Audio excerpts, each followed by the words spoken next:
काहे रोतड़े? का बताई हम हमरा लागता कि हम अब रणवे मर जाई। काहे का भइल बताओ तो।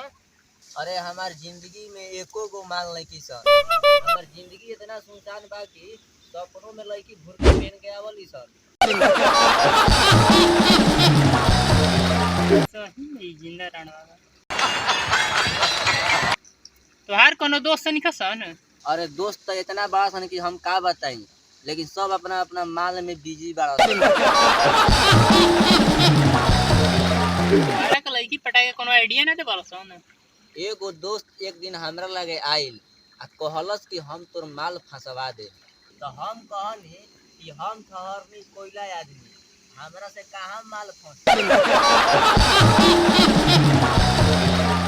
तो हमार दोस्त कहता कि लड़की मुंह ना देखली सन, खाली मुंह में लेबली सन। का?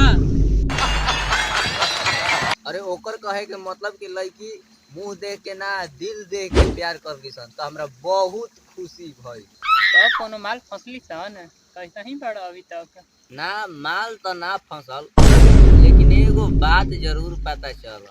का पता चलल? इहे पता चलल कि दिल तो कोई के लौकबे ना करे, तो उ दिल देख के कैसे प्यार करिया सन। आ दिल तो अपना ही खुद बिल में रह। ई बात तू ठीक कहतड़। Yes. जब हम दिल के बात कही ना तो सब कोई हई वाला दिलवा सोचला, लेकिन जब असलियत में दिल कोई देख ली तो देखते मर जाई। अरे दिल तो जनरेटर जैसे होखला, जैसा ही ओकरा लगे कोई जाला तो बेसी धुआं देवे लागला। एकदम वैसा ही दिल बा। जैसा ही कोनो लड़की आँख भी से पार होखली सन तो आँखिया बिदुरा जाला आ दिल निकल के हाथ में आ जाला। तबो कोनो माल नहीं की सन फंसल।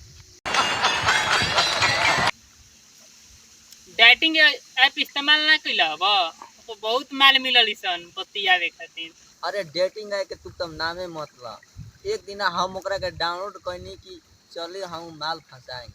तब माल फंसल?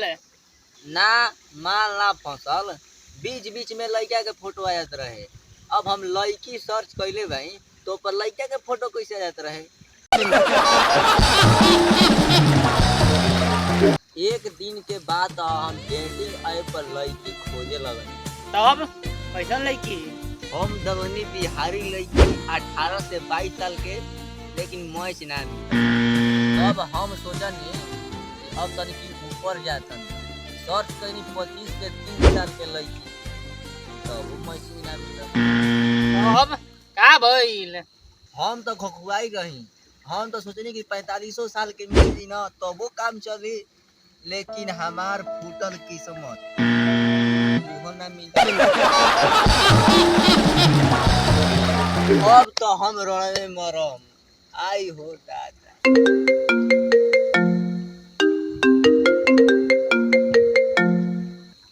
हाँ बेबी हम आ रहे हैं।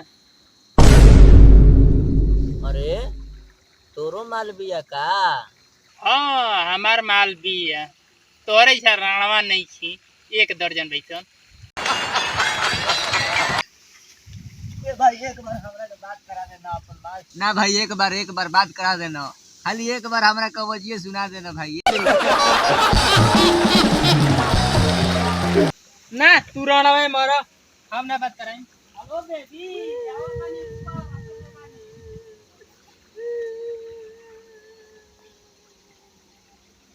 Hello guys.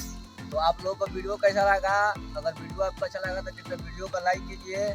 चैनल पर है नए हैं तो चैनल को सब्सक्राइब करें। अगर आपको वीडियो में जो बात भी आपको अच्छा लगा तो आप कृपया कमेंट कीजिए। इंस्टाग्राम पर फॉलो नहीं किए तो इंस्टाग्राम पर जाके फॉलो कीजिए। और अब हम लोग मिलेंगे आपको नेक्स्ट वीडियो में, तब तक के लिए बाय बाय।